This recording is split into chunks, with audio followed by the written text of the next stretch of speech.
वालेकुम। आज हम पढ़ेंगे chemical equilibrium.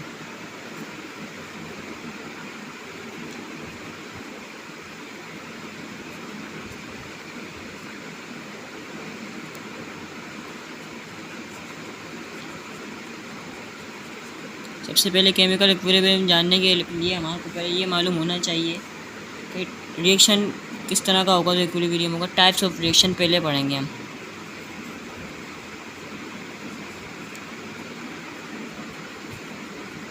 Types of reaction कितने तरह के होते हैं? दो तरह के होते हैं। एक होता है reversible reaction, irreversible reaction. Irreversible reaction क्या होता है? इसमें सिर्फ फॉरवर्ड रिएक्शन होता है, बैकवर्ड रिएक्शन नहीं होता।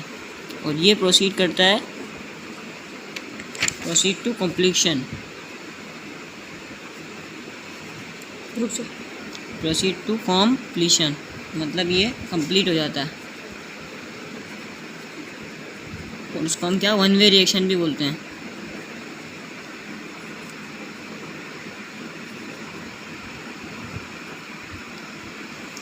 Reactants completely convert into product. सारे रिएक्टेंट्स जो होते हैं कम्प्लीटली प्रोडक्ट में चेंज हो जाते हैं।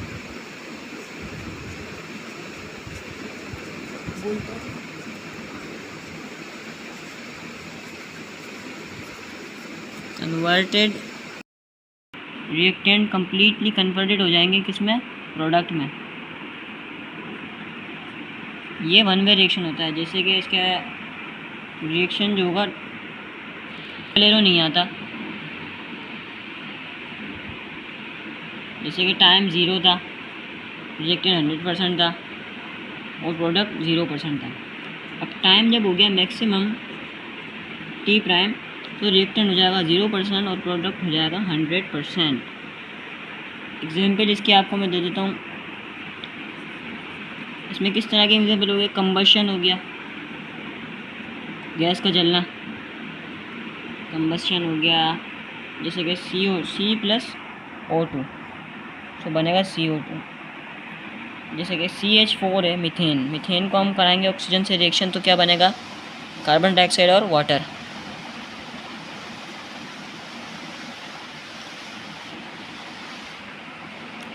इसकी एग्जाम्पल में आपको precipitation reaction, ionic reaction, neutralisation, इस तरह के रिएक्शन सारे इसके अंदर आ जाते हैं। इसकी एक और एग्जाम्पल आ जाती है C6H12O6। ये क्या है? ग्लूकोज। इसका हम रिएक्शन कराते हैं ऑक्सीजन के साथ तो बनता है इसके अंदर कार्बन डाइऑक्साइड और वाटर। और फिर इसके साथ कुछ ATP वगैरह भी फॉर्म हो जाती है जो प्लांट्स के अंदर फोटोसिंथेसिस होता है। दूसरे कारण जो आते हैं प्रेसिपिटेशन। प्रेसिपिटेशन रिएक्शन भी होता है, वो वन वे रिएक्शन होता है। इसके अलावा जो होता है आयोनिक रिएक्शन, वो भी क्या वन वे होता है। वन वे से मुराद इरिवर्सिबल रिएक्शन होता है, उसमें कभी भी इक्विलिब्रियम कांस्टेंट आता नहीं है। प्रेसिपिटेशन में आपको एग्जाम्पल ले लो, सोडियम क्लोराइड। इसका हम रिएक्शन कराएंगे सिल्वर नाइट्रेट। दोनों एक बस फॉर्म के अंदर होंगी दोनों।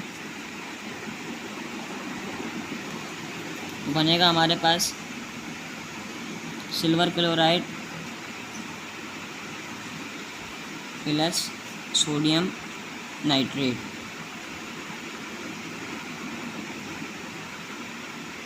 ये एक बस बनेगा और ये आपके पास ये बनेगा सॉलिड।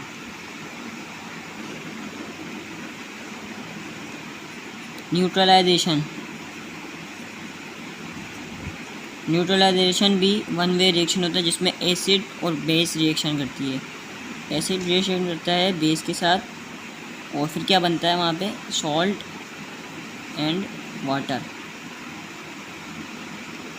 इसके अंदर HCl एक स्ट्रॉन्ग एसिड है और सोडियम हाइड्रोक्साइड एक स्ट्रॉन्ग बेस है NaOH। ये जब रिएक्ट करते हैं तो हमारे पास टेबल सॉल्ट बनता है NaCl प्लस H2O। कैसे बनता है? हाइड्रोजन इसका ऑक्सीजन से जुड़ जाता है हाइड्रोक्साइड से तो ये H2 बन जाएगा और सोडियम Cl से, सोडियम पे प्लस चार्ज होता है इसमें माइनस चार्ज होता है। अब सेकंड काइंड ऑफ रिएक्शन होता है रिवर्सिबल रिएक्शन। रिवर्सिबल रिएक्शन होते हैं two way reaction. Two way reaction होते हैं ये, इनमें फॉरवर्ड भी होता है और बैकवर्ड भी होता है। Two way reaction. गाइस मेरी राइटिंग थोड़ी सी बेकार है तो आप थोड़ा एडजस्ट कर लेना।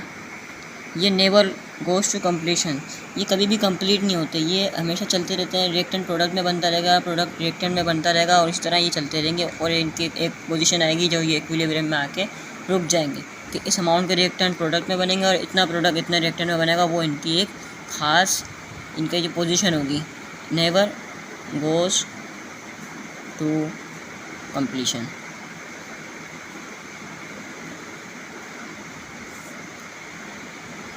एग्जाम्पल, रिएक्टेंट्स जो होते हैं रिएक्ट करेंगे प्रोडक्ट में to form product, to form product,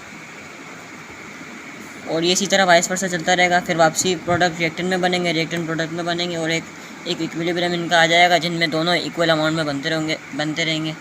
जैसे कि हाइड्रोजन का हमने रिएक्शन कराया आयोडीन के साथ, क्या बनेगा? Hydrogen iodide 2HI। फिर हमने हाइड्रोजन का रिएक्शन कराया नाइट्रोजन के साथ, ये क्या बनेगा? हाइड्रोजन का रिएक्शन कराने के लिए हमें कैटलिस्ट चाहिए होगा, वो होगा फेरम यानी कि आयरन, तो ये बनेगा 2NH3। इसे हैबर प्रोसेस कहते हैं। हैबर प्रोसेस कहते हैं। सल्फर डाइऑक्साइड का रिएक्शन हमने कराया ऑक्सीजन के साथ, इसके अंदर हमें चाहिए होगा एक स्ट्रॉन्ग कैटलिस्ट जो कि V2O5 होगा, तो हमारे पास क्या बनेगा? 2SO3। और इसको कौन सा प्रोसेस कहते हैं? Contact process. ये कॉन्टैक्ट प्रोसेस के अंदर होता है और ये प्रोसेस आपको मैं ब्रीफली दूसरी वीडियो में समझाऊंगा। अब हम चलेंगे केमिकल इक्विलिब्रियम की तरफ। Chemical equilibrium,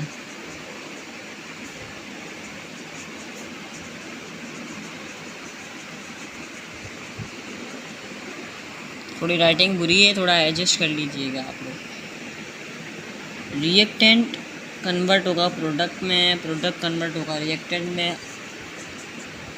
rate of forward reaction जब बराबर आ जाए रेट ऑफ बैकवर्ड रिएक्शन के, तो हम उस वक्त इक्विलिब्रियम हो जाएगा।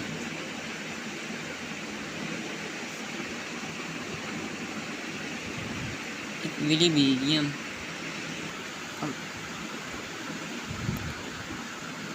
सो गाइस वीडियो पॉज करके इसकी पिक निकाल लीजिए। प्रोबेबिलिटीज़ क्या होते हैं? या तो रिएक्शन और प्रोडक्ट की दोनों एक बराबर हो, या तो रिएक्शन ज़्यादा हो किससे? प्रोडक्ट से, या तो फिर प्रोडक्ट ज़्यादा हो रिएक्टेंट से। इसमें ये प्रोडक्ट होगा ना, हाँ, सारी इसकी पॉसिबिलिटीज़ हैं।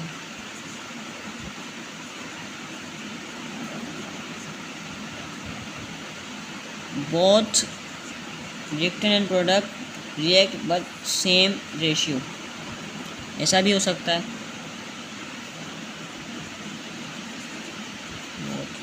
Reactant and product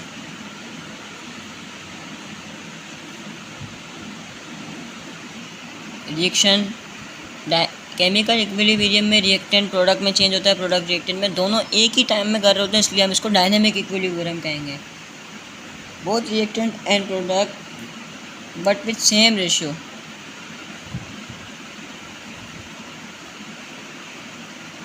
same ratio, hence equilibrium is dynamic.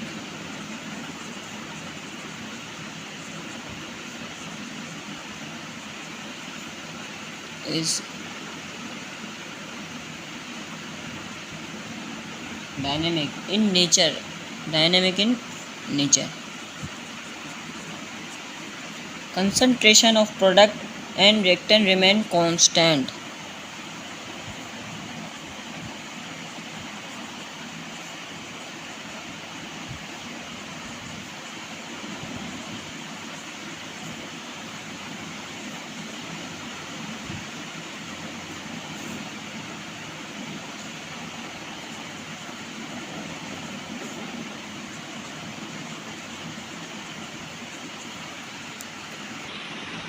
देखिए इनिशियली रिएक्टेंट ज़्यादा होगा प्रोडक्ट से,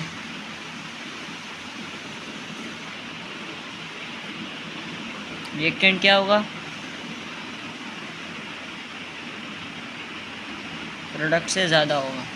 जैसे मिसाल के तौर पे इसके 1000 मोल्स इसमें चेंज हो रहे हैं तो इसके 100 मोल्स हो रहे होंगे, तो हम क्या कहेंगे, रिएक्टेंट मैक्सिमम। और प्रोडक्ट क्या होगा, ज़ीरो, प्रोडक्ट अभी बना ही नहीं होगा। एज टाइम पासिस, थोड़ा थोड़ा टाइम गुजरेगा, उसके बाद रिएक्टेंट जो है उसकी क्वांटिटी डिक्रीज़ होती जाएगी और प्रोडक्ट की इंक्रीज़ होती जाएगी। और फिर एक ऐसा टाइम आएगा कि दोनों की क्वांटिटी एक ही मिकदार में चेंज हो रही होगी एक दूसरे के अंदर। तो हम क्या लिखेंगे, एज टाइम पास, टाइम गुजरता जाएगा रिएक्टेंट की क्वांटिटी कम होती जाएगी, डिक्रीजेस, और प्रोडक्ट की क्वांटिटी इंक्रीज होती जाएगी। तो rate of forward reaction decrease होगा,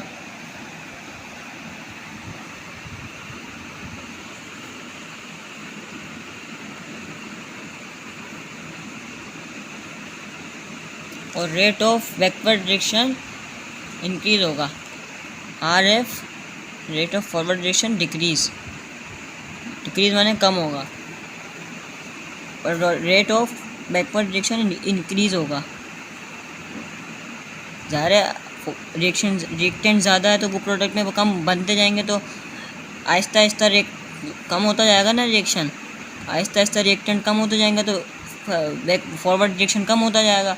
और जब बैकवर्ड रिएक्शन इस तरह बढ़ेगा कि जब प्रोडक्ट ज़्यादा होता जाएगा तो वो रिएक्टेंट में बनना शुरू हो जाएगा, तो वो इस तरह जो होता है बैकवर्ड रिएक्शन तेज़ होता जाएगा।